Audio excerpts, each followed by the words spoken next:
Let's all go to the lobby. Let's all go to the lobby. Let's all go to the lobby to get ourselves a treat.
Hi guys, it's Jem and good morning. So it's currently 7:30 in the morning. Ayan, 7:31 pala.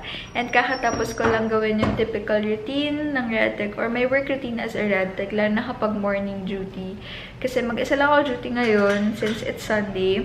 And usually pag ganitong araw at oras, benign naman or walang patient. So sana hindi tayo mag-chicks. Kaya ngayon ko rin naisipang mag-vlog. Pero, syempre, pag nagka-patient ako, hindi ko siya i-video or i-film since bawal. And of course, their privacy matters. So, let's see kung anong pwede kong ma-film today. And as you can see, nakalipat na kami sa bago naming x-ray room last 2 weeks ago. Kasi yung dati naming room is nire-renovate na siya and ginagawa ng ER. So, yun. Nag-renovate kasi yung buong hospital. So, hindi ko pa siya masyadong may papakita sa inyo kasi medyo makalat pa and yung mga gamit namin hindi pa siya masyadong organized. And, ayun. Siguro next video na lang. For today, order ako ng breakfast. Well, I'm not really a breakfast person. Kaya ko mang di mag-breakfast at all. Pero ngayon, nag-crave ako sa alaking. Kumbaga, pili lang din yung kinakain ko sa umaga. Ayan. Order tayo. Alaking with egg. Pa-deliver tayo sa McDo. I got my order and this is my breakfast. So, alaking and then a la carte lang. Tapos nag-water na lang din ako kasi parang 1 month na akong di nagsa-soft drinks. So, hooray to that!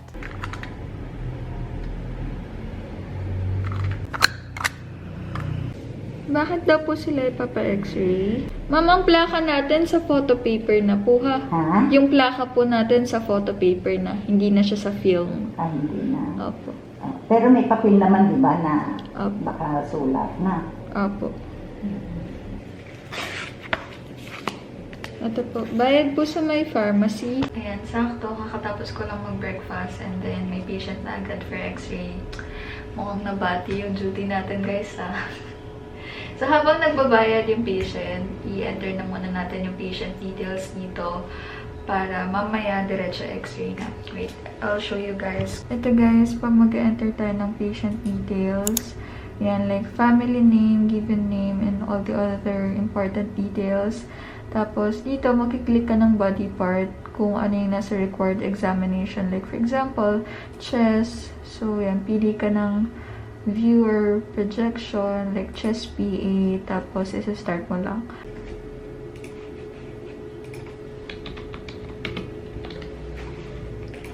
And then, chest x-ray.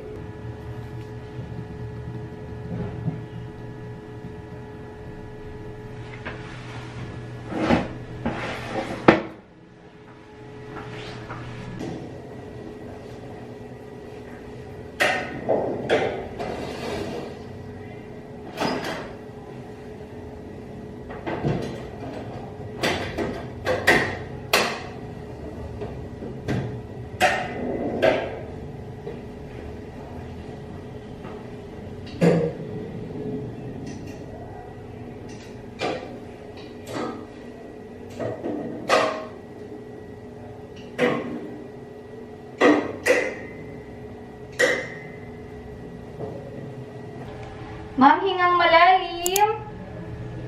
Labas ang hangin. Hinga ng mas malalim. Pigil lang. Hinga na po. Okay na, ma'am.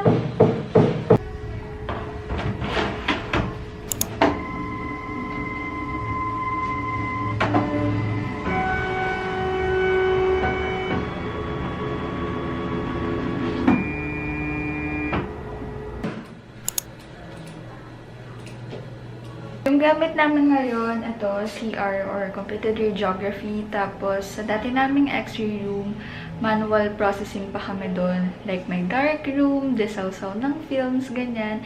And I'm so happy kasi na-experience ko pa rin siya. Like, sa panahon kasi ngayon, parang bilang na lang or konti na lang yung mga hospitals and clinics na nagmamanual since halos lahat nga into digital na. And, madi-differentiate mo pa rin kasi talaga yung work routine or experience between digital and manual. Kasi sa manual, you really have to make sure na tama yung factoring mo, yung positioning, kung may laman bang film yung cassette mo, mga ganang instances. Well, same goes with the digital. Kasi, of course, kailangan naman talaga nating i-ensure na tama yung mga ginagawa natin, the factoring and all. Pero dito kasi, pwede mo siyang may edit or ma-enhance in an instant or in less than a minute may image ka na agad, and then pwede mo na siyang ma-process or post-process. Hindi ko na masyadong i-elaborate kasi baka sabihin nyo puro alien terms na yung sinasabi ko. Pero ayan, let me know kung gusto nyo ng video about this profession or about radtech, ganyan. Kasi parang hindi aware yung lahat sa profession na ganito. Like, we exist, girl. Ayan. And I've been wanting to film videos like this. Kaso minsan, nahihiya ako kasi feeling ko I'm not in the position to tell those things. Kasi 1 year employed pa lang din naman ako. And I know that there are still a lot of things to learn pa. And yun, I'm just showing you some of the clips here at the workplace. And to all the aspiring radtechs out there, hey guys, laban lang sa posse, and I'm just showing you what is it like or how is it like as a radtech.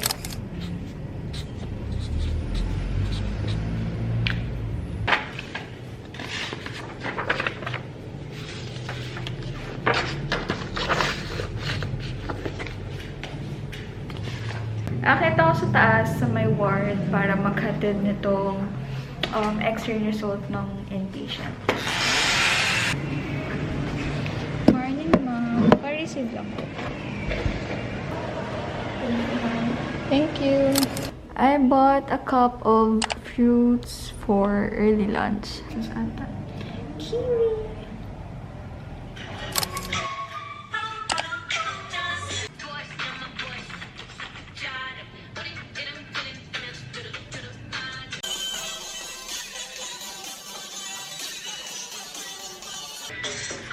Over here?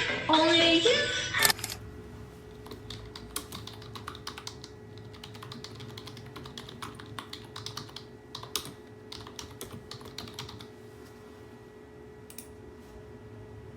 Hinihintay ko na lang yung kapalitan ko, si Sir Vic, para makapag-endorse kasi may patients mamaya sa 2D echo.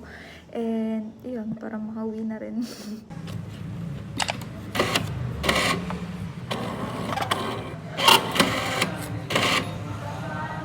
Afternoon guys, I just got home from work. And naligo agad ako, tapos nag-lunch. Dito na ako nagla-lunch sa bahay pag 6 to 2 ako. Para tipid. Lalo na pag trip ko yung ulam. Pero ayun, maarte kasi ako sa pagkain. Kaya lagi akong sinisermo na ng nanay ko. Tapos after this, baka mag-sleep ako. Kasi yun talaga yung gawain ko. I'm not gonna pretend na productive ako. Hindi talaga ako ganon. So, pag ganitong 6 to 2, lagi akong nagsasleep lang. Kaya wala akong nafe-film, wala rin ako natatapos. Kaya yun, kailangan ko mag-alarm. Kasi kung hindi, gabi na ako magigising. Hindi ko na makakontinue tong vlogs. Ang sarap mag-watch ng Grey's Anatomy. watch na tayo ng Grease. Actually, iniunti-unti ko siya. Kasi hanggang 15 seasons lang sa Netflix. Season 14 na ako. And episode... 14 na pala. Akala ko 13. So, ito yung di ko natapos.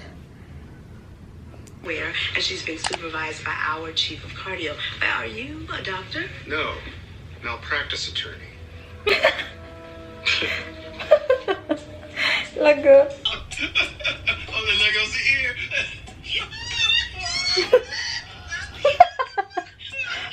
Ang cute ni Bailey.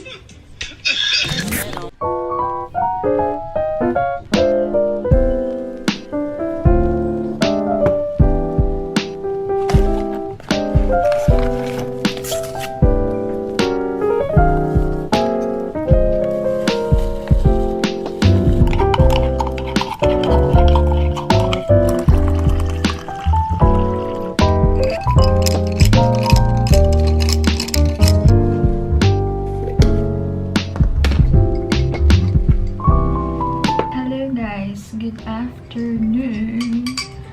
So, nagtimpla lang ako ng Swiss Miss na dark chocolate flavor. And I like it cold. It's currently 5:37 in the afternoon. And mag-edit ako ng thumbnail para sa new video. Kasi I'll be uploading the video tonight. Actually, uploaded na siya, pero ipapublic ko ngayon. And wala pa akong thumbnail. Ito yung nude shake haul. Kasi dun ako nahihirapan pag nag-ano ko ng video. Sa intro, tsaka sa thumbnail.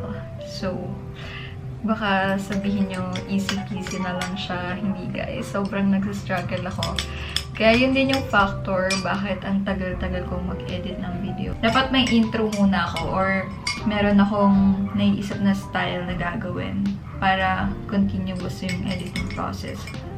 And ang tagal ko ng utang sa inyo yung how I edit my videos kasi lagi nyo yung nire-request. Gagawan ko one of these days, promise. Kaya ako natigil sa mga intro tutorial kasi wala, parang kinain ako ng ng insecurity. Kasi ang dami ng nag-i-intro tutorial sa YouTube. So, parang sabi ko, ang gagaling nila, as in sobrang galing nila, tas phone din yung gamit nila. So, sabi ko, parang wag na siguro ako mag-intro tutorial kasi ang dami naman na and di hamak na mas magagaling sila. Ganun yung problem sa akin sa pag nag-iisip ako. Mag-edit na ako after this, promise. We interrupt this program to bring you a special report. Hi guys, I just want to share that this video is sponsored again by Skillshare. It is an online learning community that offers thousands of inspiring classes for creative and curious people. Their classes equip you with all the skills and ideas you need, as well as help you deepen your passion on topics like creative arts, photography, lifestyle, marketing, and a lot more. And since I am currently editing my YouTube thumbnail, I joined the class entitled How to Create Engaging YouTube Thumbnails by Peter, who is a video content strategist. I really enjoyed and learned a lot from this class because it is ad-free and the topic itself is direct to the point, which helps me improve my thumbnail planning and editing. This made me realize that thumbnails should be really considered when posting because this will be the factor in attracting potential viewers. And of course, I'm not the only one who can learn from this because you can also have an unlimited access to their classes for less than $10 a month with annual subscription. And if you still want to try it first, then good news guys, because the first 1,000 of my subscribers to click the link in the description will get a free trial of premium membership so you can explore your creativity. Again, thank you so much Skillshare for sponsoring this video. Ayan, okay, we're done. I'm done editing my thumbnail. Check na guys. Ayan.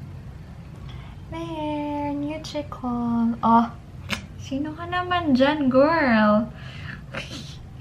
Ayan na. So, dapat talaga 6 PM. Kaso, ngayon lang natapos. It's 7:29 in the evening. So, baka 8 ko na siya i-public. And, ayun. Let's see. Look at my organizer, guys. Or storage. Ayan, sneak peek. Because I'm in the process of decorating my desk as well as room makeover 2.0. Ayan, pero hindi pa yan final.